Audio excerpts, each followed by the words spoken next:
Salve, salve, galera! E aí? Tudo de boa aí, né? Tudo tranquilão? Viram aí que nós mesclamos um pouco a aula de questão ambiental, né? Com alguma revisão das coisas que você pode ver no Enem, que faz um tempinho que você não vê. Beleza? Então, vamos lá para o nosso resumão. Vamos lá no quadro, meu diretor. Aula 48.2. A gente está falando ainda sobre a questão do desenvolvimento sustentável. Beleza?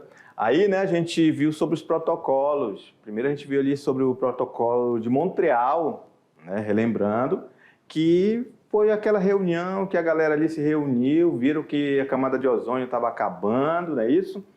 Estava acabando ali a camada de ozônio, vamos começar a rabiscar. Deixa eu ver a cor. Vermelho? É, vermelho. Então, o protocolo de Montreal, vermelho.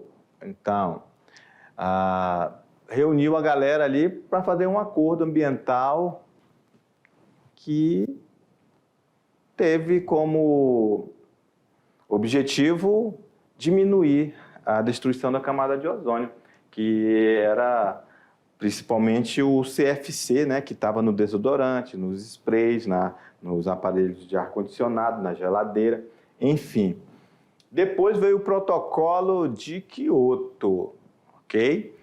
Que foi um acordo internacional lá nos idos dos anos 97, entre que os países da ONU, né, integrantes da ONU, firmaram um objetivo para reduzir a emissão dos gases do efeito estufa, ok? O primeiro, Montreal, anota aí, é para preservar a camada de ozônio. Já o protocolo de Kyoto, ele é para reduzir a emissão dos gases causadores do efeito estufa, ok? E, obviamente, que está causando o aquecimento global. E a gente vê que a maior parte desses gases do efeito estufa é o CO2, com 66%. Depois vem o CH4, o metano.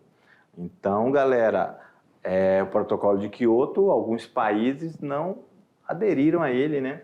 Porque implica em questões econômicas. Inclusive, os Estados Unidos, a China, quando tem esses acordos, quando tem esses encontros, sempre estão assim meio tenebrosos, assim ficam ali meio que vendo o que vai acontecer e geralmente eles não entram em um acordo com esses tratados, beleza? E as emissões dos gases do efeito estufa por setor econômico.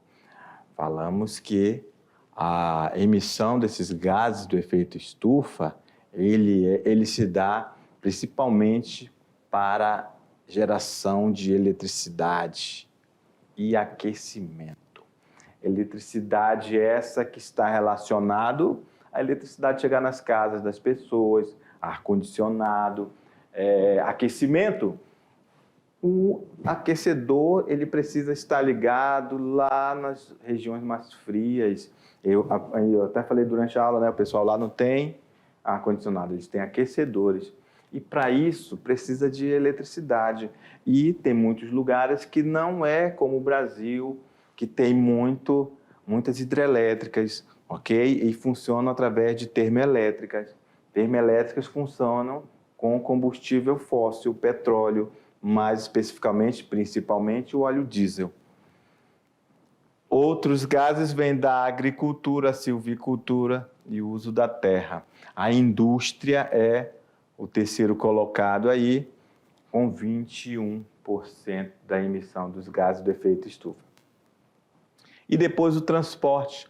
Esse transporte que a gente falou, que são os milhares e milhares de carros, motos, caminhões, navios, aviões, que estão circulando 24 horas por dia, 365 dias por ano. Beleza? E falamos, né, que Montreal foi, né, voltando lá no Protocolo de Montreal, ele foi o único acordo ambiental multilateral de adoção universal, ou seja, a galera toda do mundo inteiro, de todos os países, falaram, opa, beleza, vamos assinar, isso aí eu concordo. Então, ele é o único acordo multilateral de adoção universal que teve o compromisso, né, de proteger a camada de ozônio. Beleza? Então, a gente também falou desse mercado de carbono, que gera os créditos de carbono, que são valores monetários que equivalem um crédito de carbono equivale a 1 tonelada de CO2 que deixa de ir para a natureza. Então, nós estamos diante de uma situação em que estamos no país que tem uma reserva florestal, uma das maiores do mundo, a maior do planeta Terra, a floresta amazônica, que essa floresta ela é internacional, está em vários países aqui da América do Sul, beleza? Então, se o Brasil puder fazer aí uma reavaliação, uma nova forma, uns novos cálculos aí, a gente pode sair na frente aí, beleza, com esse crédito de carbono, viu? É um mercado que a gente pode falar que pode ser do futuro para o Brasil. Vamos lá. A gente também lembrou para você da questão da geologia. A geologia do Brasil, falamos que ela é antiga, ok? Então, se ela é antiga, os dobramentos modernos não existem no Brasil. Dobramentos modernos são cadeias de montanhas, enfim, nós não temos essas regiões tão altas no Brasil, ok?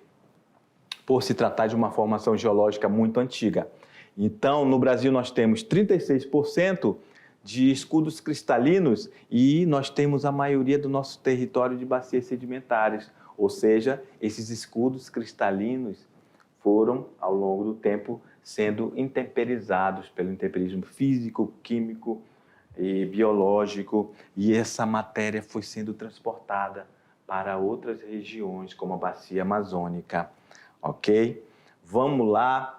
E aí falamos e mostramos para vocês que o relevo brasileiro é caracterizado por baixas e médias altitudes. Não tem altas altitudes, ok? E o que predomina no Brasil é os planaltos e as depressões, beleza?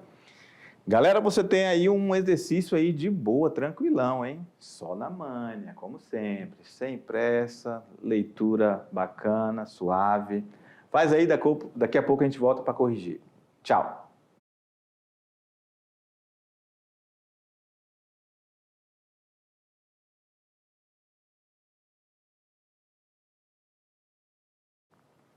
E aí, de boa? Todo mundo aí tranquilão? É isso aí. Vamos lá ver se todo mundo acertou as questões? Vamos lá no quadro, meu diretor. Questão 1. Nas últimas décadas, foi definida uma série de acordos internacionais sobre o meio ambiente. Acerca, quer dizer sobre, viu? Sobre o Protocolo de Montreal, assinale a alternativa correta. A. É um tratado internacional que tem como principal objetivo preservar as florestas existentes no planeta e estabelecer uma ligação entre preservação e produção econômica a partir da extração de elementos naturais. B. É um acordo internacional que tem como objetivo pedir a anistia das dívidas adquiridas pelos países pobres, visto que as desigualdades são provenientes dos esforços em pagar os débitos, impossibilitando a implantação efetiva de um desenvolvimento sustentável. C. É um tratado internacional pelo qual os países signatários quer dizer aqueles que participaram e assinaram, se comprometeram em substituir as substâncias que demonstrarem ser responsáveis pela destruição da camada de ozônio. D.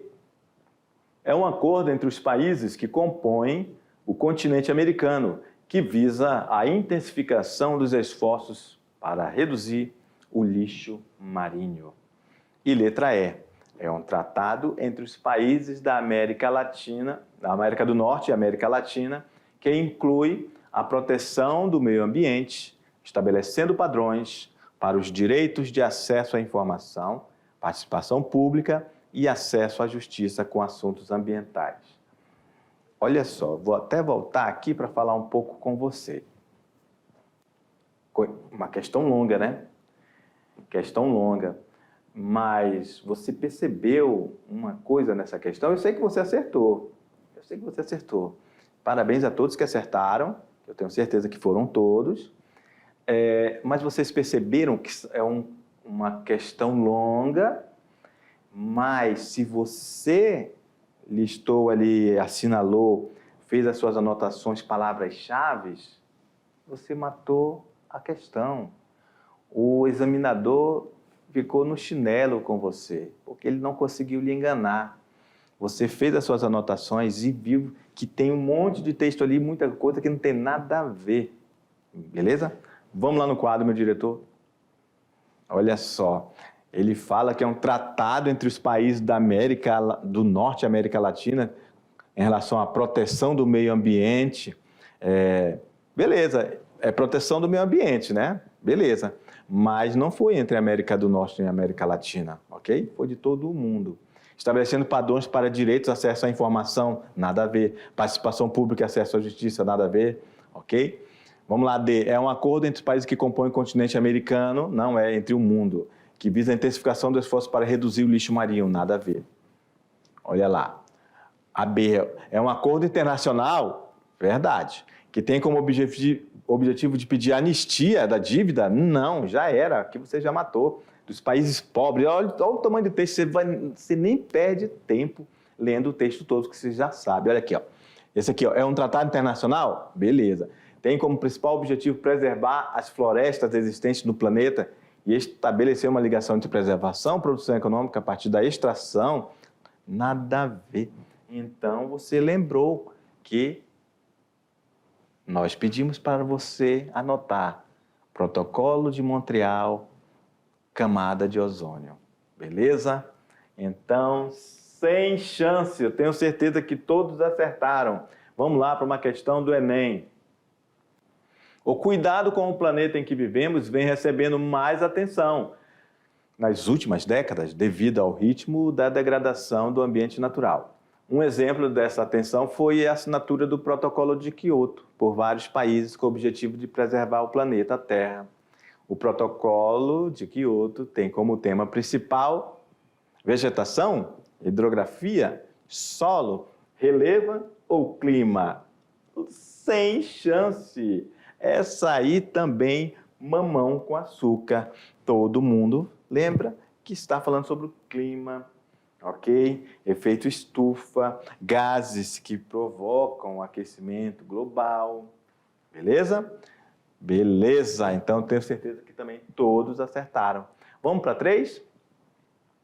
De origem antiga, o relevo brasileiro apresenta modelações resultantes, principalmente, da ação dos agentes exógenos.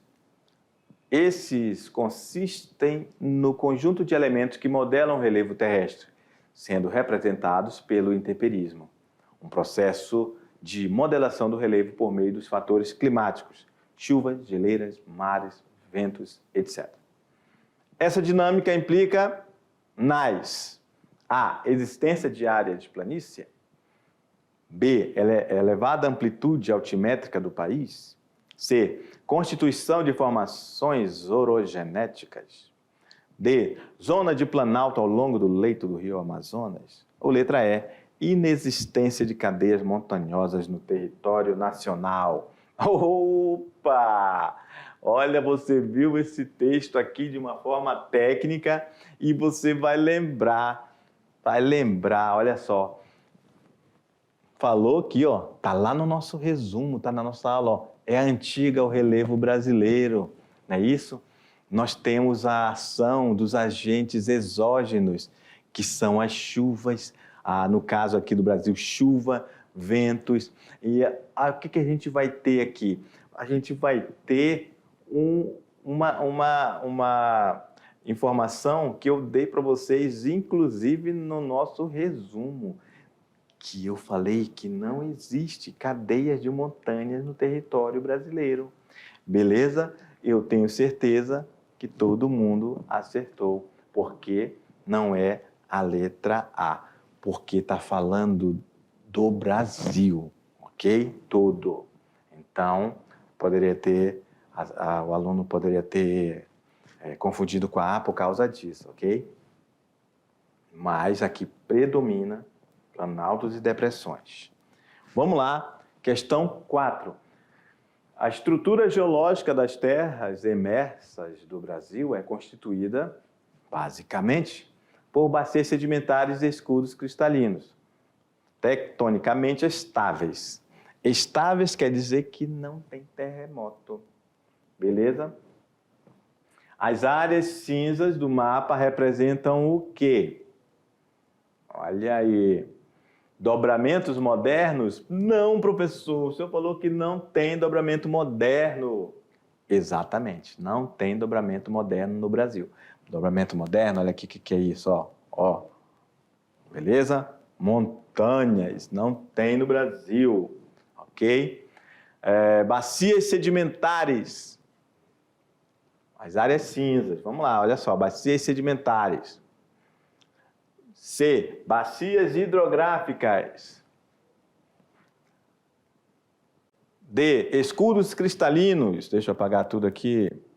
E áreas de instabilidade tectônica. Então, nós sabemos que não tem instabilidade. Tem até, acontece, vez ou outra, mas não é coisa que dá para a gente dizer aqui que a gente está numa área instável, ok?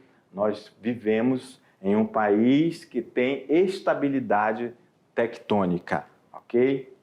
Então, obviamente, que todo mundo vai lembrar que estamos falando de bacias sedimentares, beleza?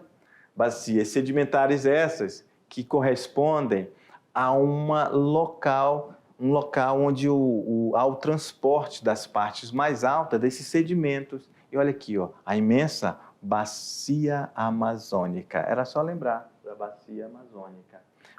Beleza? Vamos lá. Próxima questão. 5. Bacias sedimentares são depressões dos antigos escudos que receberam sedimentos dos próprios escudos. Os recursos minerais típicos dessa formação são, olha aí, muito interessante isso aí, básica, para você lembrar que as bacias sedimentares, nelas se formam principalmente o carvão e o petróleo, ok? Porque esses são sedimentos, restos de animais, vegetais, que ficam ali acumulados no subsolo e que se tornam petróleo e carvão mineral. Beleza, galera? Então, era o que tínhamos aí para o momento.